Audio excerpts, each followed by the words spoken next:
दुर्गा सप्तशती अध्याय 7 चंड और मुंड का वध।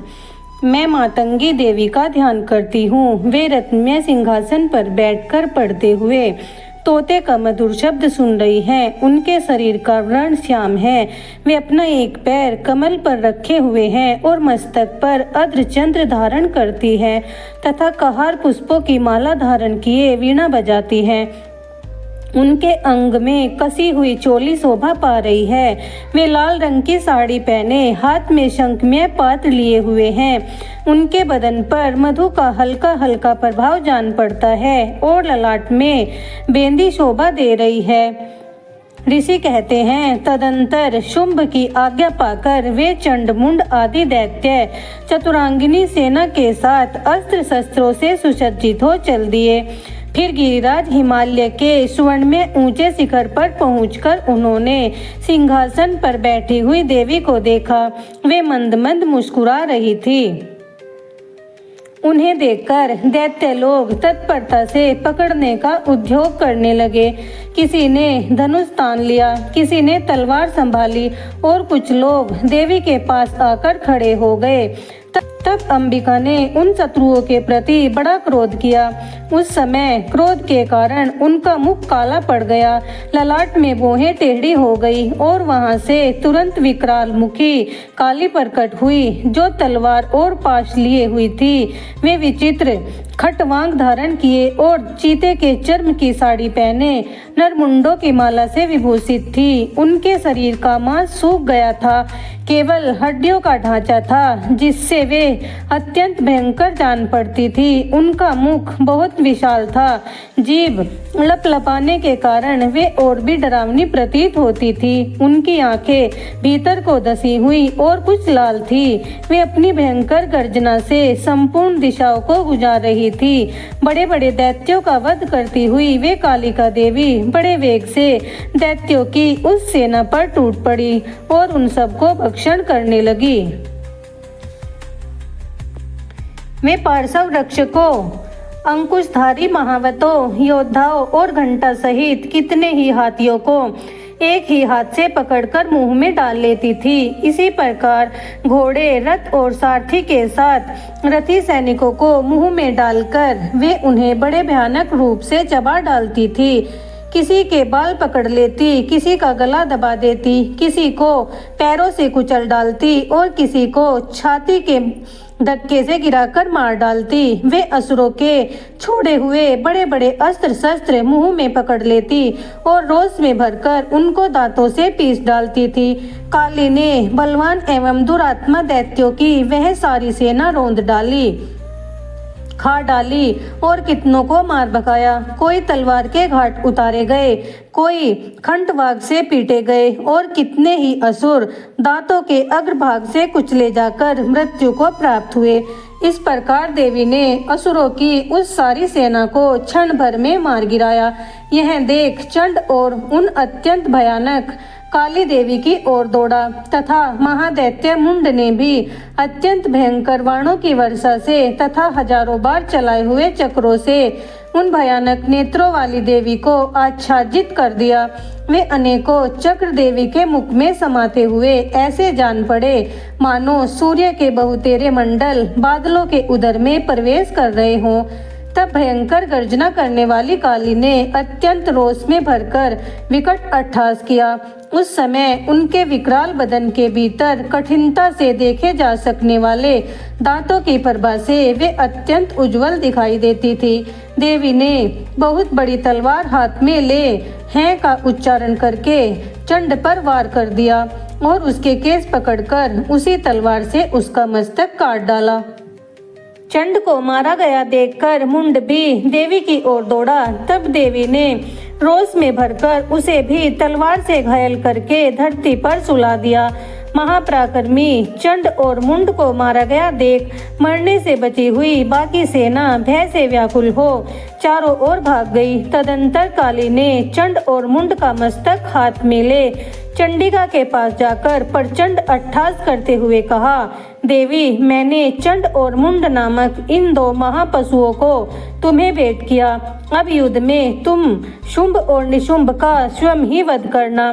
ऋषि कहते हैं, वहां लाए हुए उन चंडमुंड नामक महादैत्यों को देखकर कल्याणमयी चंडी ने काली से मधुर वाणी में कहा, देवी, तुम चंड और मुंड को लेकर मेरे पास आई हो, इसीलिए संसार में चामुंडा के नाम से तुम्हारी ख्याति होगी। इस प्रकार श्री मार्कंडेय पुराण में सार्वणिक मनवंतर की कथा के अंतर्गत देवी महात्म्य में चंड मुंड का वध नामक 7वां अध्याय संपूर्ण हुआ। जय मां दुर्गे। दुर्गा सप्तशती पाठ अध्याय 8 रक्त बीज वध।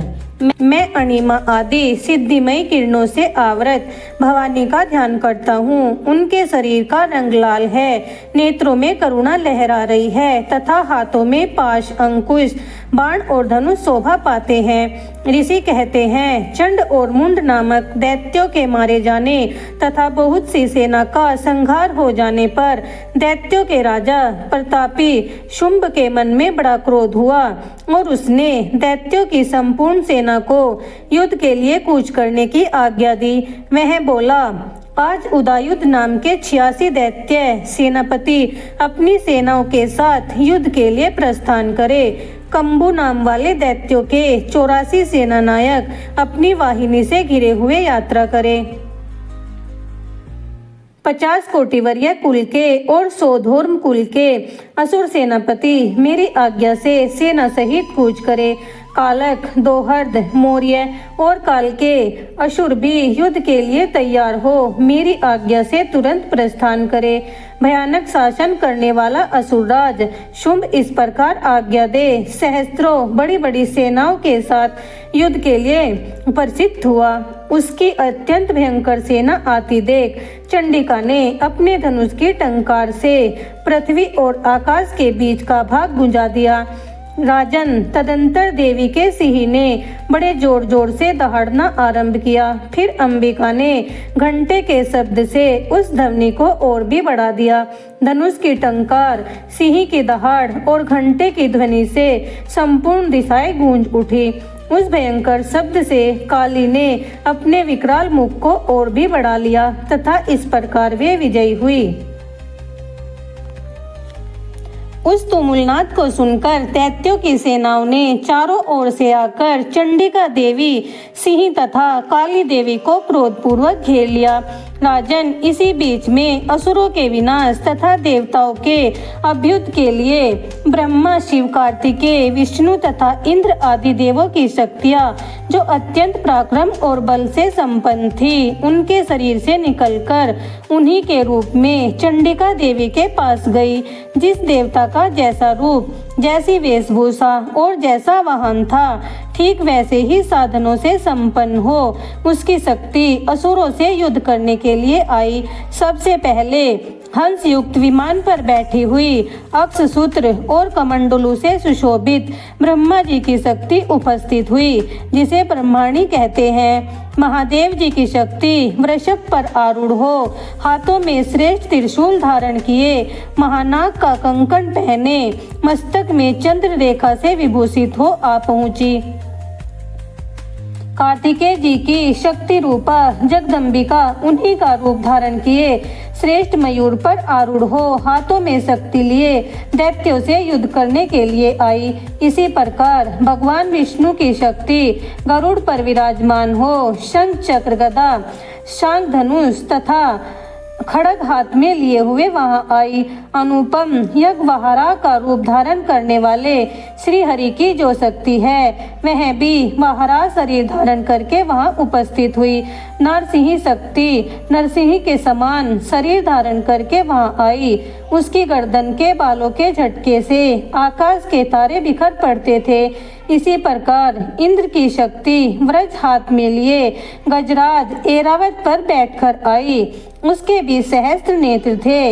इंद्र का जैसा रूप है वैसा ही उसका भी था। तदंतर उन देव शक्तियों से घिरे हुए महादेव जी ने चंडिका से कहा, मेरी प्रसन्नता के लिए तुम शीघ्र ही इन असुरों का श्रृंगार करो।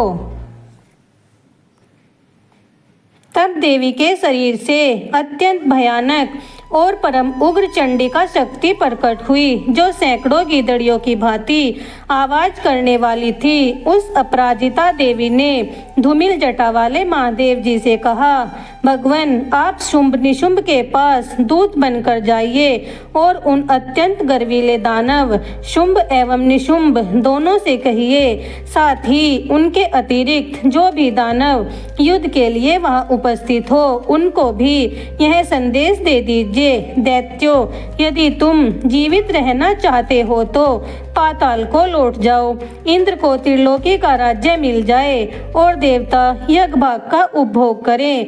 यदि बल के घमंड में आकर तुम युद्ध की अभिलाषा रखते हो तो आओ, मेरी सिवाय योगिनियां तुम्हारे कच्चे मांस से तृप्त हो चुकी। उस देवी ने भगवान शिव को दूत के कार्य में नियुक्त किया था, इसीलिए वह शिवदूती के नाम से संसार में विख्यात हुई। वे महादैत्य भी भगवान शिव के मुंह से देवी का वचन सुनकर क्रोध में भर गए और जहाँ कात्यायनी विराजमान थी उस ओर बढ़े। तदंतर वे दैत्य अमरस में भरकर पहले ही देवी के ऊपर वाण शक्ति और वृष्टि आदि अस्त्रों की वृष्टि करने लगे। तब देवी ने खेल खेल में ही धनुष की टंकार की और उससे छोड़े हुए बड़े बड़े बाणों द्वारा दैत्यों के चलाए हुए बाण, शूल शक्ति और फरसों को काट डाला। फिर काली उनके आगे होकर शत्रुओं को शूल के प्रहार से विदीर्ण करने लगी और खंडंगवांग से उनका कचुम्बर निकालती हुई रणभूमि में विचरने लगी। ब्रह्माणी भी जिस जिस ओर दौड़ती उसी उसी ओर अपने कमंडलू का जल छिड़ककर शत्रुओं के ओज और पराक्रम को नष्ट कर देती थी। माहेश्वरी ने त्रिशूल से तथा वैष्णवी ने चक्र से और अत्यंत क्रोध में भरी हुई कुमार कार्तिकी शक्ति ने शक्ति से दैत्यों का संहार आरंभ किया। इंद्र शक्ति के वज्र प्रहार से विदीर्ण हो सैकड़ों दैत्य दानव धरती पर रक्त की धारा बहाते हुए सो गए। वाराही शक्ति ने कितनों को अपनी थुतुन की मार से नष्ट किया, दहाड़ों के अग्रभाग से कितनों को छाती भेद डाली तथा कितने ही दैत्य उसके चक्र की चोट से विदीर्ण होकर गिर पड़े। नरसिंही भी दूसरे दूसरे महादैत्यों को अपने नखों से विदीर्ण करके खाती और सिंहनाद से दिशाओं और एवं आकाश को गुजाती हुई युद्ध क्षेत्र में विचरने लगी। कितने ही असुर शिवदूती के प्रचंड अट्टहास से अत्यंत भयभीत हो पृथ्वी पर गिर पड़े और गिरने पर उन्हें शिवदूती ने उसी समय अपना ग्रास बना लिया। इस प्रकार क्रोध में भरे हुए मातृगणों को नाना प्रकार के उपाय से बड़े बड़े असुरों का मर्दन करते देख दैत्य सैनिक भाग खड़े हुए। मातृगणों से पीड़ित दैत्यों को युद्ध में भागते देख रक्त बीज नामक महादैत्य क्रोध में भरकर युद्ध करने के लिए आया। उसके शरीर से जब रक्त की बूंद पृथ्वी पर गिरती तब उसी के समान शक्तिशाली एक दूसरा महादैत्य पृथ्वी पर पैदा हो जाता। महासुर रक्त बीज हाथ में गदा लेकर इंद्र शक्ति के साथ युद्ध करने लगा। तब इंद्री ने अपने वज्र से रक्त बीज को मारा। वज्र से घायल होने पर उसके शरीर से बहुत सा रक्त चूने लगा। उससे उसी के समान रूप तथा पराक्रम वाले योद्धा उत्पन्न होने लगे। उसके शरीर से रक्त की जितनी बूंदें गिरी उतने ही पुरुष उत्पन्न हो गए। वे सब रक्त बीज के समान ही वीर्यवान, बलवान तथा पराक्रमी थे। वे रक्त से उत्पन्न होने वाले पुरुष भी अत्यंत भयंकर अस्त्र शस्त्रों का प्रहार करते हुए वहां मातृगणों के साथ घोर युद्ध करने लगे। पुनः वज्र के प्रहार से जब उसका मस्तक घायल हुआ तब रक्त बहने लगा और उससे हजारों पुरुष उत्पन्न हुए। वैष्णवी ने युद्ध में रक्त बीज चक्र का प्रहार किया तथा इंद्री ने उस दैत्य सेनापति को गदा से चोट पहुंचाई। वैष्णवी के चक्र से घायल होने पर उसके शरीर से जो रक्त बहा, उससे जो उसी के बराबर आकार वाले सहस्त्रों महादैत्य प्रकट हुए, उनके द्वारा संपूर्ण जगत व्याप्त हो गया। कौमारी ने शक्ति से, वाराही ने खड्ग से और माहेश्वरी ने त्रिशूल से महादैत्य रक्त बीज को घायल किया। क्रोध में भरे हुए उस महादैत्य ने गदा से सभी मात्र शक्तियों पर पृथक पृथक प्रहार किया। शक्ति और शूल आदि से अनेक बार घायल होने पर जो उसके शरीर से रक्त की धारा पृथ्वी पर गिरी, उससे भी निश्चय ही सैकड़ों असुर उत्पन्न हुए। इस प्रकार उस महादैत्य के रक्त से प्रकट हुए असुरों द्वारा संपूर्ण जगत व्याप्त हो गया। इससे उन देवताओं को बड़ा भय हुआ। देवताओं को उदास देख चंडिका ने काली से शीघ्रता पूर्वक कहा, चामुंडे, तुम अपना मुख और भी फैलाओ तथा मेरे शस्त्रपात से गिरने वाले रक्त बिंदुओं और उनमें उत्पन्न होने वाले महादैत्यों को तुम अपने इस उतावले मुख से खा जाओ। इस प्रकार रक्त से उत्पन्न होने वाले महादैत्यों का भक्षण करती हुई तुम रण में विचरती हुई रहो। ऐसा करने से उस दैत्य का सारा रक्त क्षीण हो जाने पर वह स्वयं भी नष्ट हो जाएगा। उन भयंकर दैत्यों को जब तुम खा जाओगी तब दूसरे नए दैत्य उत्पन्न नहीं हो सकेंगे। काली से यूं कहकर चंडिका देवी ने शूल से रक्त बीज को मारा और काली ने अपने मुख से उसका रक्त ले लिया तथा उसने वहां चंडिका पर गदा से प्रहार किया, किंतु उस गदापात ने देवी को तनिक भी वेदना नहीं पहुंचाई। रक्त बीज के घायल शरीर से बहुत सा रक्त गिरा, किंतु जो ही वह गिरा तो ही चामुंडा ने उसे अपने मुख में ले लिया। रक्त बीज ने रक्त गिरने से काली के मुख में जो महादैत्य उत्पन्न हुए उन्हें भी वह चट कर गई और उसने रक्त बीज का रक्त भी पी लिया। तदंतर देवी ने रक्त बीज को, जिसका रक्त चामुंडा ने पी लिया था, व्रजबाण, खड्ग तथा दृष्टि आदि से मार डाला। राजन, इस प्रकार शस्त्रों के समुदाय से आहत एवं रक्तहीन हुआ महादैत्य रक्त बीज पृथ्वी पर गिर पड़ा।